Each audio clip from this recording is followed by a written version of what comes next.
Olá a todos, sejam muito bem-vindos ao nosso curso de fundos imobiliários.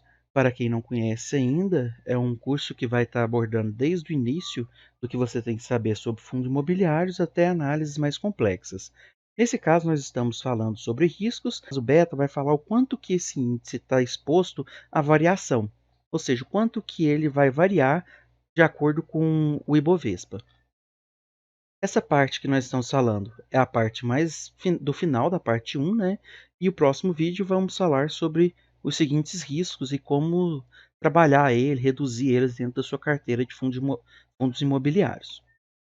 Primeiramente, temos que ter em cabeça o seguinte: um beta maior do que 1, você tem um maior risco daquele ativo seu, da cotação, ela oscilar para mais ou para menos. E um beta menor do que 1, você tem um ativo que ele sofre pouca oscilação com o passar do tempo.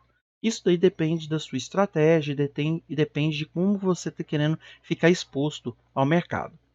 Para tanto, você tem que entender o seguinte: você tem o índice Bovespa, ele é dado por um conjunto de variação de ações, e em seguida você vai ter uma ação, uma cotação de fundo que tem um beta menor do que 1.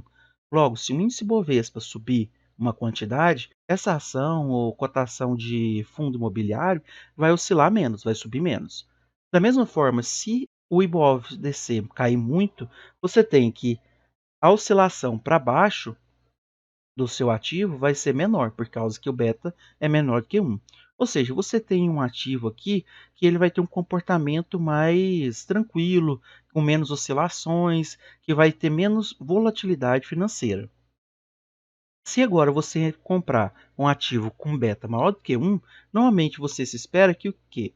Se o BOV subir, por exemplo, 10%, esse ativo aqui vai ter que subir mais de 10%. E se o IBOV cair 5% daqui até aqui, você espera que esse ativo caia mais de 5% também.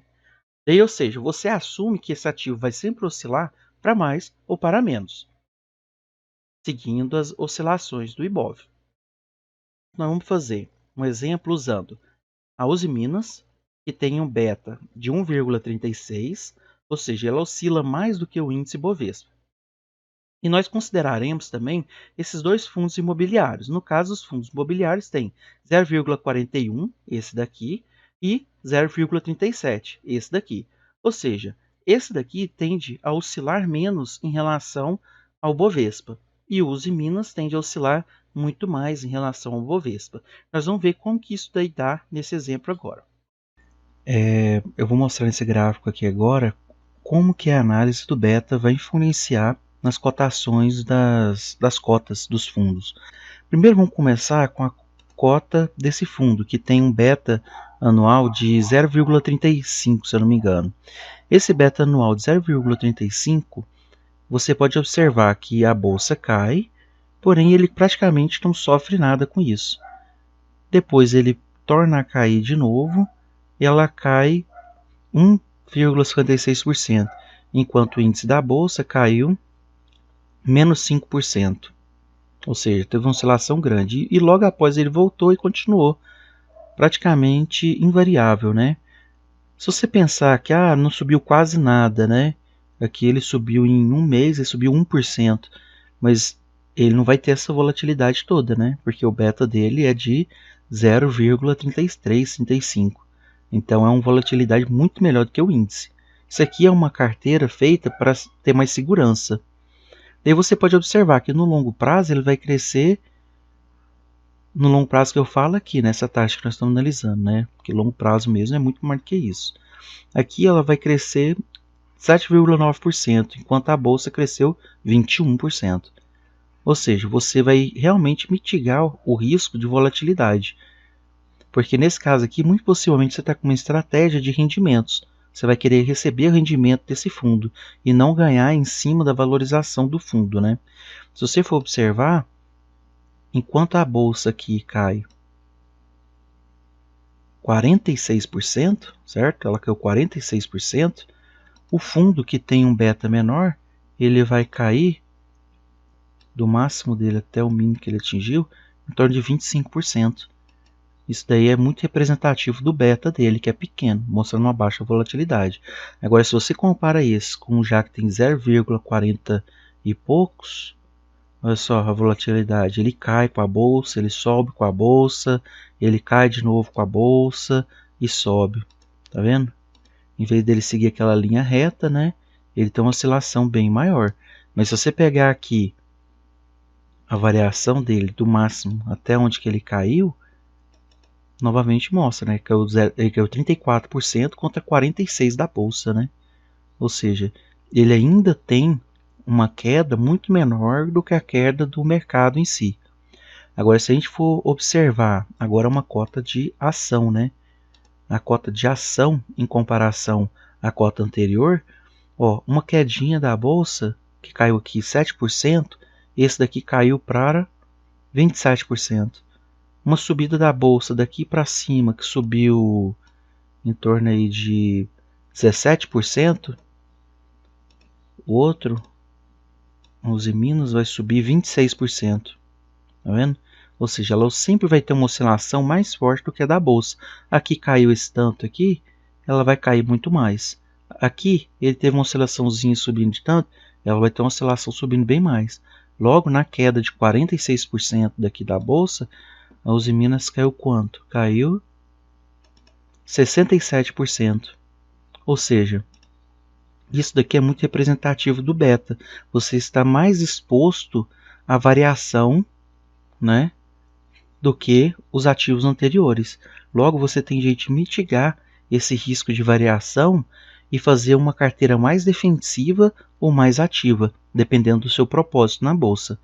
Daí então, para ver todos eles juntos, né, que vão ficar um pouco embaralhado, você pode ver linha verde, mais constância, uma carteira mais defensiva, uma linha mais arrojada seria um outro fundo, né, que daí ele tem um beta maior, ele vai oscilar mais, e o mais arrojado de todos, ele vai ter um beta muito mais agressivo, né? Que ele oscila muito mais do que a bolsa.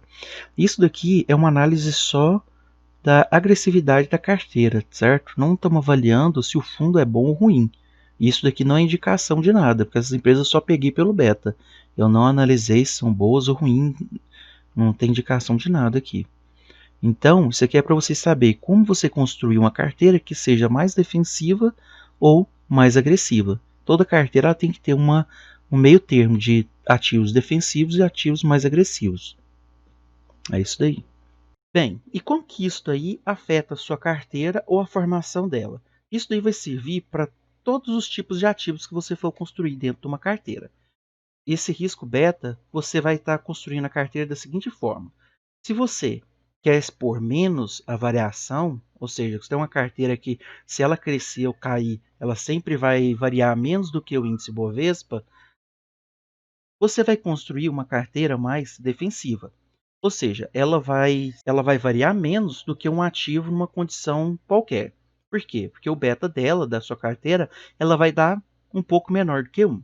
Agora, se você diversifica e assume algum risco de oscilação, você vai começar a ter uma variação um pouco maior do que essa, podendo ter uma rentabilidade um pouco maior se você escolher uma empresa com um beta maior que 1 e sendo uma empresa boa, ou se você escolher uma empresa não tão boa, né, ou um fundo não tão bom, você também pode ter uma queda maior. Nesse sentido aqui, você tem uma carteira, no aspecto geral, um pouco menos defensiva. Ela vai ter um pouco mais de risco beta aí, né? Risco de volatilidade. Se você agora diversificar mais e colocar menos ativos com beta menor do que 1 e mais ativo com beta maior do que 1, você vai construir uma carteira que ela já começa a ter um risco cada vez maior. Lembre bem que esse beta, ele não quer dizer que você vai perder dinheiro ou vai ganhar. O beta só vai falar como que aquele papel que você está investindo vai oscilar de acordo com o índice Bovespa.